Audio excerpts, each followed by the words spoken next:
अवधूत चिंतना श्री गुरुदेव दत्त स्वामी महाराज की जय. छत्रपती शिवाजी महाराज की जय. श्री स्वामी समर्थ. आज मी आपल्याला देहधारी गुरु आपण का बरं करायचा. खूप जण म्हणता मग श्री स्वामी समर्थ महाराजांना आपण गुरु केलेला आहे, मी पण महाराजांना गुरु केलेला आहे, मग देहधारी व्यक्ती का बरं असावा. मी पण गुरुमंत्र घेतलेला आहे. कारण गुरुमंत्र घेतल्यानंतर आपण कान फुकल्यानंतर गुरुचा हात आपल्या डोक्यावर असल्यानंतर काय फरक होतो, अध्यात्मामध्ये काय प्रगती होती आणि गुरुमंत्र का बरं घ्यायला पाहिजे, गुरु कोणाला करायला पाहिजे, याच्याबद्दल मी आज पूर्ण माहिती सांगणार आहे. चॅनलवर पहिल्यांदा आला असेल तर अवश्य सबस्क्राईब करा, म्हणजे येणार नवीन व्हिडिओ श्री स्वामी समर्थ महाराजांचे गुरुचैत्राची आणि नवनाथ पारायणाबद्दल माहिती भेटेल.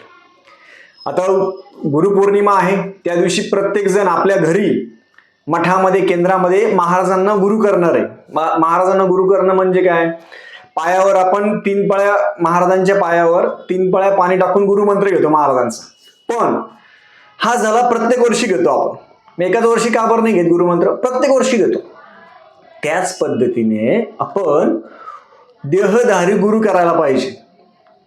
मी पण पहिले नाही म्हणत होतो, मी म्हणायचो नाही घ्यायचा, पण गुरु केल्यानंतर गुरूंचे जो गुरुमंत्र आपल्या कानामध्ये आल्यानंतर, गुरूंचा हात आपल्या डोक्यावर आल्यानंतर ती एक प्रकारची ऊर्जा असते. देहधारी गुरु करायला पाहिजे. पण आता गल्लोगल्ली गुरु झाले सगळे. गुरु कसा ओळखायचा, जो आपल्याला महाराजांबद्दल किंवा धार्मिक गोष्टी असेल किंवा सेवा असेल त्या पद्धतीने जो प्रचार प्रसार करत असेल त्या व्यक्तीला तुम्ही गुरु करू शकता. तुमचे आई वडील हे गुरु आहे. सोपं, सगळ्यात पहिले आपले आई वडील जे आहे ते गुरु आहे. आपल्या आई वडिलांना करू शकता. आता मी माझा एक अनुभव सांगतो. मी पण महाराजांचं प्रत्येक वर्षी त्यांच्या पायावर चरणावर 3 पळ्या पाणी टाकून गुरुमंत्र घ्यायचो. असं प्रत्येक ठिकाणी आपण केलं आहे, मठामध्ये केंद्रामध्ये असंच होतं. पण सद्गुरू प्रल्हाद महाराज यांचा जो गुरुमंत्र आहे तो घेतल्यानंतर आयुष्यामध्ये खूप बदल घडला. खूप बदल झाला. कानामध्ये कान फुकणे असेल, डोक्यावर हात असेल, साखरखेडा संस्थाने तिथे गुरुमंत्र घेतल्यानंतर खूप बदल होतो. माझ्या आयुष्यामध्ये तरी खूप बदल झाला. कारण की गुरुवाक्य काम देणं, लक्षात ठेवा, गुरूंची जो व्यक्ती सेवा करतो ना, गुरुमंत्राचा जो जप करतो, मी माझे सगळ्यात पहिले गुरुमंत्राचा जप करणं महत्वाचं आहे. आपण गुरुमंत्र घेतल्यानंतर किंवा आपल्याला कोणी देहधारी व्यक्तीने गुरुमंत्र दिल्यानंतर तो मंत्र जप आपण केला तर त्याचं फळ खूप आहे. मी म्हणायचो नाही महाराजच माझे गुरु आहे, श्री स्वामी समर्थ महाराजच गुरु आहे, पण ते जगत गुरु आहे.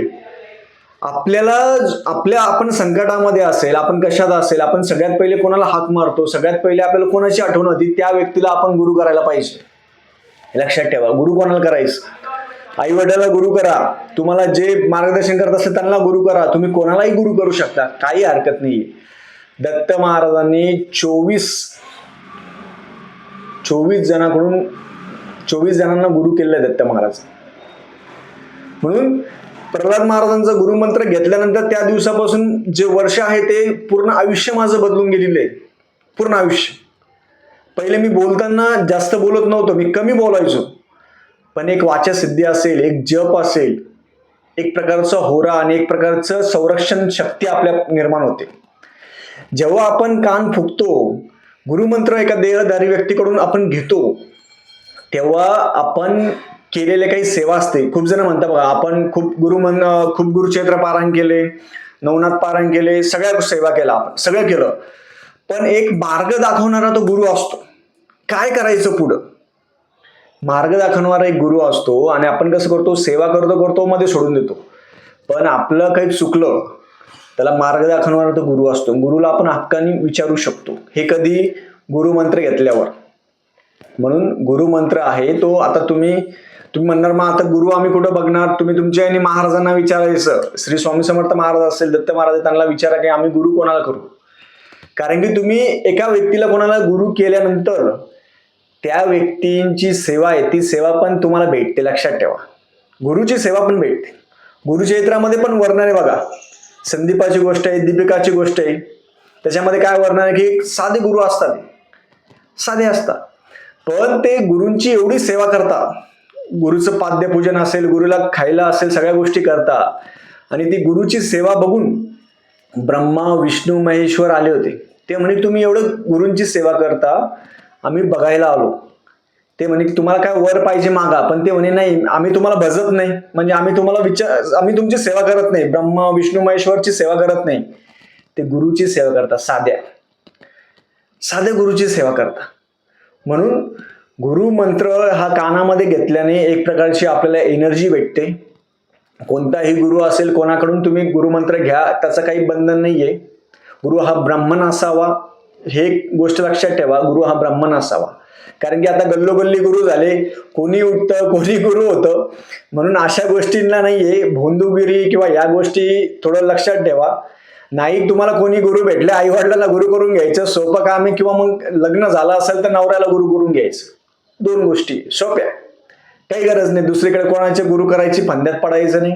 आई वडिलांना करा गुरु, लग्न झालं असेल तर नवऱ्याला गुरु करा, संपला. नवऱ्याचं जो असेल त्याप्रमाणे ऐकायचं, त्याप्रमाणे सेवा करायची. हे झाले आपले प्रापंचिक गुरु.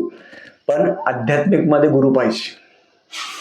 आध्यात्मिक मार्गामध्ये आपल्याला संरक्षण पाहिजे, गुरु पाहिजे, ज्यांना आपण हक्काने विचारू शकतो, हक्काने बोलू शकतो. ते आध्यात्मिक मध्ये गुरु पाहिजे. जेव्हा प्रल्हाद महाराजांचं कानामध्ये मंत्र घेतला, ज्यांना प्रल्हाद महाराजांचा गुरुमंत्र घ्यायचा असेल त्यांनी साखरखेडा असेल तिथं जाऊ शकता. सकाळच्या वेळेस गुरुमंत्र देतात. ते सगळ्या जाती धर्मासाठी असं काहीच नाहीये. म्हणून प्रल्हाद महाराजांचा गुरुमंत्र कोणाला घ्यायचा असेल तर तुम्ही साखरखेडा इथे जावं, तिथे गुरुमंत्र घ्यावा, काही हरकत नाही. खूप छान आहे, मन प्रसन्न होतं. मी स्वतः घेतलेला आहे. मग काल परवा पण मला खूप जणांचे फोन आले होते की आम्ही गुरुमंत्र एका व्यक्तीचा घेतला, पण आम्हाला महाराजांची सेवा करायची. आम्ही महाराजांची सेवा करतो पण गुरुमंत्र आहे. बघा, सगळ्यात महत्वाचं म्हणजे गुरूंनी तुम्हाला कानामध्ये जो मंत्र दिला किंवा गुरूंचा हात तुमच्या डोक्यावर असला, त्यापासून तो मंत्र सगळ्यात सर्वश्रेष्ठ आहे. म्हणून सगळ्यात पहिले रोज गुरुमंत्राचा जप करायला पाहिजे. गुरु हा सर्वदाता, सर्व जो करता तो गुरु. म्हणून गुरु हा देहधारी आपल्या व्यक्ती गुरु असायला पाहिजे. खूप जण म्हणणार महाराज गुरु असताना काय गरज आहे देहधारी, हे बोंदूगिरी किंवा बोंदूचे असे लोक नको. चांगले ज्याचं शुद्ध आचरण आहे, जे शुद्ध आहे, अशा व्यक्तींना गुरु करायला पाहिजे. तुम्हाला असा व्यक्ती तुम्हाला परिसरात तुम्हाला दिसले तर चांगले, नाही भेटले सरळ महाराजांना गुरु करा, शांत राहा. कारण की अशा बोंदीगिरी किंवा अशा गोष्टीच्या नादी लागू नका. आता गल्लोगल्ली गुरु निघतील, गल्लोगल्ली भरपूर निघतील, पण अशा गोष्टीला थारा देऊ नका. हे यंत्र घ्या, ते यंत्र घ्या, हे साहित्य घ्या, ते साहित्य घ्या, ह्या साहित्याच्या भानगडीत पडू नका. तुम्हाला गुरु करायचा आणि एकदा गुरु केल्यानंतर, समजा तुम्ही एखाद्या व्यक्तीला तुम्ही गुरु केला, त्यांचं पाद्यपूजन केलं, त्यांनी कानामध्ये मंत्र दिला, तुमच्या डोक्यावर हात ठेवला, त्या व्यक्तींना प्रत्येक गुरुपौर्णिमेच्या दिवशी जाऊन भेटायचं, त्यांचं पाद्यपूजन करायचं. गुरूंना वस्त्र असेल, दान असेल, जेवढं जमेल तेवढं द्यायचं, गुरूंजवळ बसायचं, गुरूंजवळ बोलायचं, आपल्या काही गोष्टी असतील ते गुरूंना सांगाव्यात, हे लक्षात ठेवा. आता आम्ही पण साखरखेडा इथे कधी जात असतो, तिथं आम्ही जातो, गुरूंजवळ बसायचं, नामस्मरण करायचं, जे काही आपल्याला शिदा दक्षिणा काय असेल ते ठेवायचं, दर्शन घ्यायचं. लक्षात ठेवा, हे प्रत्येक गुरुपौर्णिमेला आपल्या गुरूंच्या जवळ जायचं, हे लक्षात ठेवा सगळ्यांनी.